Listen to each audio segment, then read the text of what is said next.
Grabe mga, grabe mga idol, ang laking dawi. Ano kaya to? Kung bumitaw. Pakuha mo na. Ang dawi. Huwag kang bumitaw. Sana malaking bisugo to mga idol. Grabe ang lalim mga idol, nasa 50 di pa.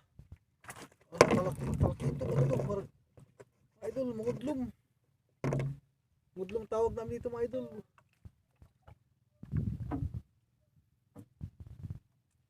Ito mga idol, bihira to kumakain sa pamimit mga idol. Malaking mangudlom tawag namin dito mga idol. Para siyang tulingan pero iba siya. Masarap din to mga idol. Napakasarap nito. Buhay na buhay ang aking huli. Ang mabisang pain ko mga idol ay tulingan. Ang laki mga idol. Wow, sarap nito mga idol pang tinula at saka inihaw. Mimingwit na kayo mga idol, kaso nga lang mga idol dito sa napakalayong laot. Thank you Lord sa huli nating malaking isda.